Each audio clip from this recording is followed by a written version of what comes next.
Hello everyone, my name is Mad Scorpion and welcome back to Destiny 2. We have a TWAB to go over. So per the usual, on Thursdays we get a TWAB from Bungie, and with the seasonal reveal there was a lot of that we want to hear, mainly regarding new weapons. And we will get into that, but starting us a little bit of a heads up and a trailer for the season, as well as the roadmap right off the front page. But then starting off whatever actual TWAB news, they mentioned that they're changing how you earn seasonal armor. Before it would be via seasonal challenges and the battle pass, but now they've actually updated it more, so it's more so you earn the armor from doing the seasonal activities in addition to acquiring them through Umbral engrams and stuff. Now, of course, they gave us a look at some new armor sets, but then they continue on and they start giving us a look at weapons. So, weapons out of the battle pass looks to be of course, the new Stasis exotic sidearm, the machine gun we saw in the trailers, as well as a shotgun. It's hard to tell the archetypes of any of the three weapons just by looking at them, but of course we know it's a shotgun and machine gun. There's going to be new varieties of those. And then they gave us another look at various weapons that we'll be earning from Override, and it is that same picture we saw last time around through the trailer review, or I should say the roadmap review. The new sidearm SMG, and at least an auto rifle and a pulse rifle, I believe. And then going forward, we got a look at the new, ritual weapon for this season. We have the Null Composure Fusion Rifle. Now, we have no details besides the fact that it's a fusion rifle. It's the same as in Beloved and Salvagers, where we'll be able to get an ornament from Gamut Crucible and Vanguard once we unlock it. And I do think this one is going to have the loaded question perk, Reservoir Burst. For those that don't know, Reservoir Burst made it so that when the magazine was full, the first shot was a double damage shot or something, some boosted damage shot. A while ago, we did see it was going to be coming back in some form or fashion, the perk itself. And since we do have a ritual actual fusion rifle up, it's a good idea to think that we'll be getting loaded question back. Whether or not it'll be high impact is the honest question. But then of course they go forward, we're going to be getting new weapons like Bottom Dollar, Frozen Orbit, and Royal Entry. A total of 12 new legendary weapons, 4 per activity. And right off the bat we see it's a new submachine gun for Gambit, a new hand cannon for Crucible, as well as a grenade launcher for the Vanguard. And depending on the archetypes of each weapon, of course, we could be in new metas that we have not seen in a while. Remember, aggressive frame hand cannons are getting nerfed, so be ready for the metas to change. But aside from that, important details for old D1 veterans, because they revealed what new Nightfall weapons are going to be this season.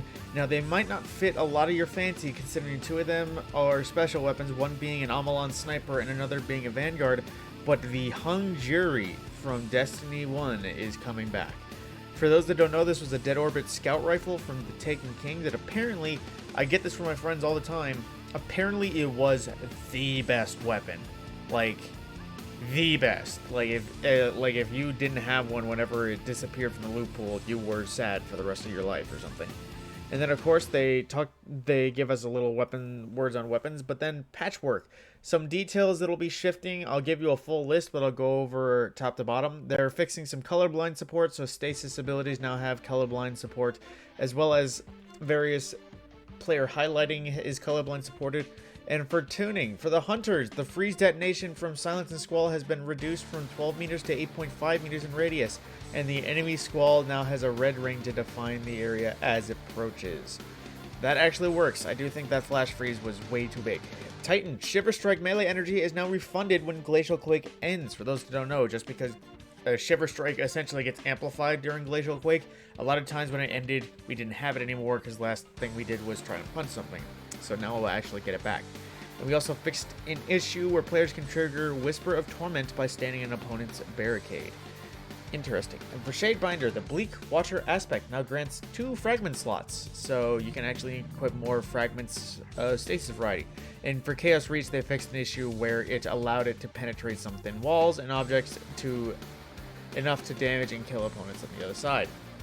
Now, this is of course sandbox tuning details. They give us an address of more stuff that'll be coming. They updated the nav mode for our ghost. For those who don't know, that's when you're in game and pull out your ghost. Now, they separated bounties from crucibles in nav mode. Bounties all just generally appear in nav mode, and so they can't be tracked as a result, so you'll be able to track more just general quests. And category switching on keyboard and mouse can now be controlled with the scroll wheel, a good benefit to PC players. And the track Triumph now appears in its own nav category. So they did a little refining on that detail. I do think it needed some addressing on actually finishing. Now for the UI, the Legends added to the Director Destinations tab. That's not sure what that means. This is where you'll find Vaulted Glass in just a few weeks. Oh, okay, so that might be legacy content that's coming back. Shortcut between HUD, quest step notifications, and quest detail screen added for keyboard and mouse users. And 6v6 activities have an updated intro experience. Cycle through your teammates to view metrics associated with the activity you're entering. Interesting. And now for the helm, it now appears in the Director Destinations tab. It's no longer in the tower map, so it will have a new location to be picked up from. And they focused Umbrella Engram in Prismatic Recaster.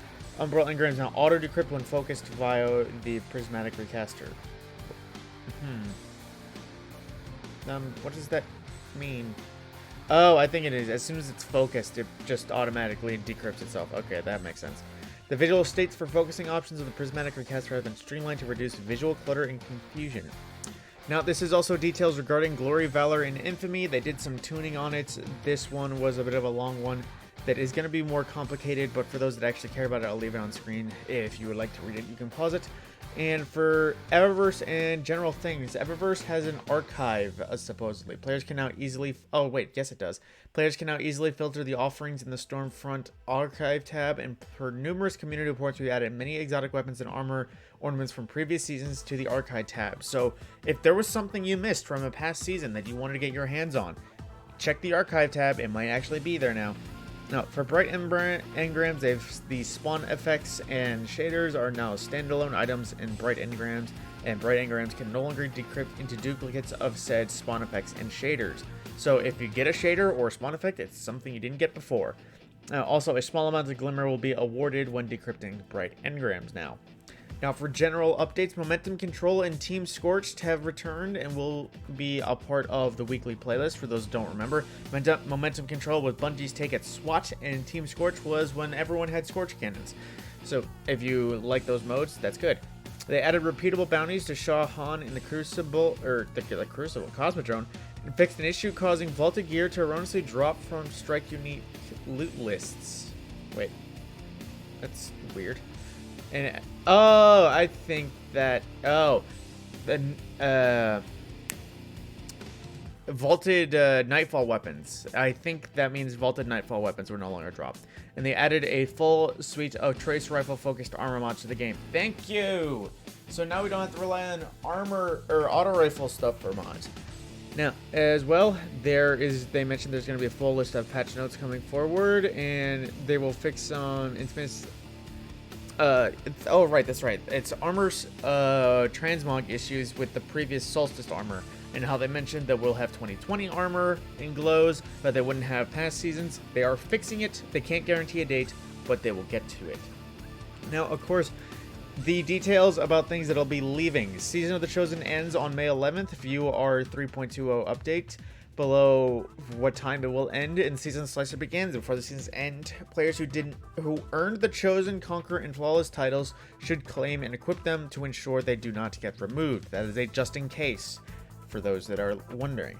Now, these are things leaving Bungie rewards that will be leaving next Tuesday at 10 a.m. Pacific, and they need to be claimed by May 14th if you've done them. You need to do the actual activity requirements by the May 11th, and you need to claim them by May 14th, that Friday, I believe.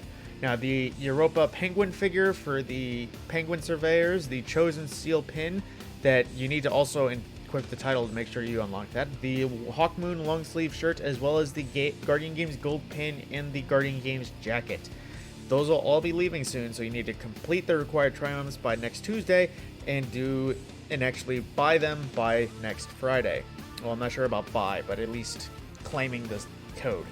Now, for seasonal challenges, they announced earlier that it ends, and challenges that are required to upgrade the war table and the helm will still be available to complete from last season. They're making sure that things don't just get left out.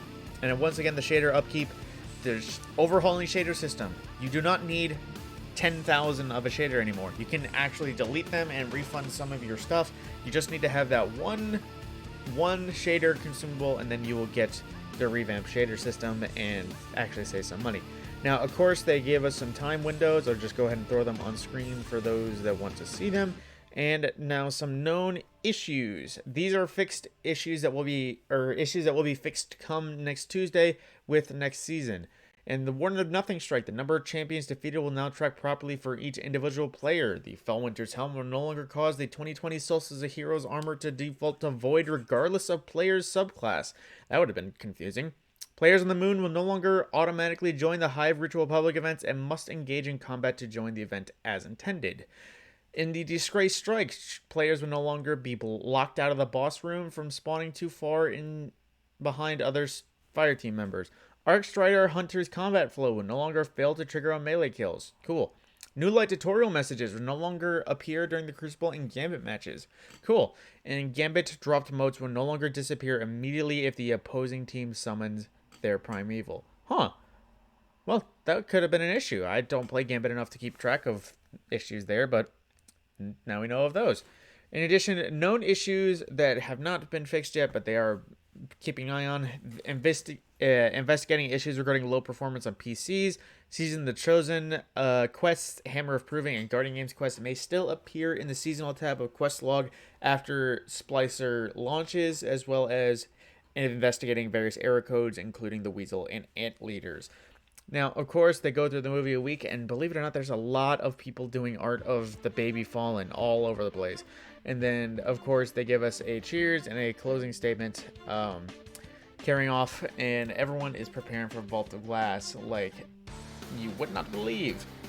Aside from that, that is all the good details, goody details of the TWAB. I am super excited for the amount of legendary weapons to be added, although the topic of exotic weapons is a little bit lacking because we didn't get that many this season either.